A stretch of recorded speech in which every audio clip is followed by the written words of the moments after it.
Jungle.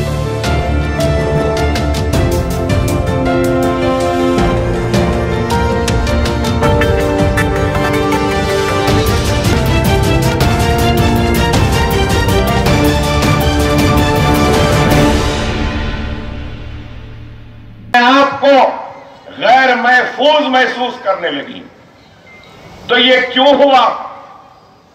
इस वजह से हुआ क्योंकि आज मुल्क में ऐसे लोगों के हाथों में इख्तिदार आ गया जिनको मुल्क से मोहब्बत नहीं, मुल्क की तरक्की से दिलचस्पी नहीं। इनकी दिलचस्पी अगर है तो सिर्फ हिंदुत्व हिंदू राष्ट्र से है। आप बताइए कि सबसे पहले क्या किस तरीके से मुल्क को आगे बढ़ाने के इक़दाम हुए, क्या काम हुआ? आज लोग तनकीद करेंगे मुझ पर, लेकिन ये एक हकीकत है कि अपनी हर नाकामी को छुपाने के लिए भारतीय जनता पार्टी की हुकूमत ने कभी लव जिहादियों का सहारा लिया तो कभी घर वापसी का सहारा लिया, कभी रामजादे फुलाजादे कहकर मुल्क के हकीकी मसाइल से तवज्जो को हटाया तो कभी मुसलमानों के रगों में राम का खून कहकर तवज्जो हटाई, या फिर हुजूमी तशद्दुद के जरिए इस मुल्क में खौफ का माहौल पैदा किया गया। आज आपको और हमको इस बात पे गौर करना है कि क्या लव जिहाद के नाम पर डराने धमकाने से क्या मुल्क में तरक्की आएगी? क्या घर वापसी के नाम पर क्या रोजगार मिलेगा?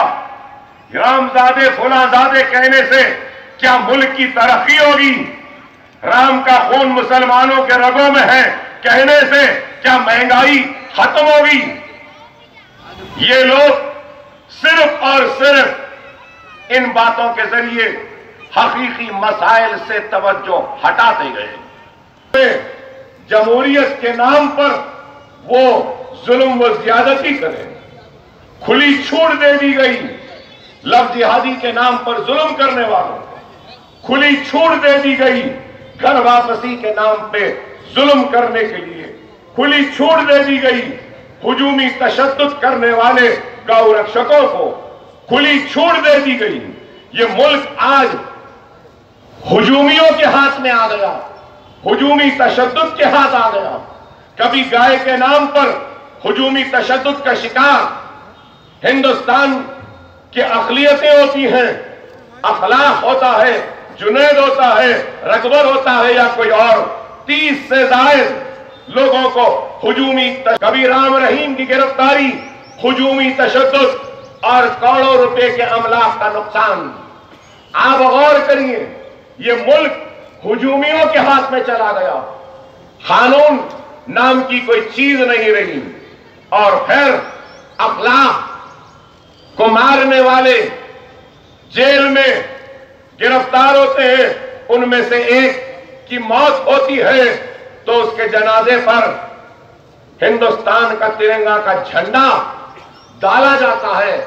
तो आप गौर करिए कि इस मुल्क को ये लोग कहां ले जा रहे हैं, किस तरफ ले जा रहे हैं।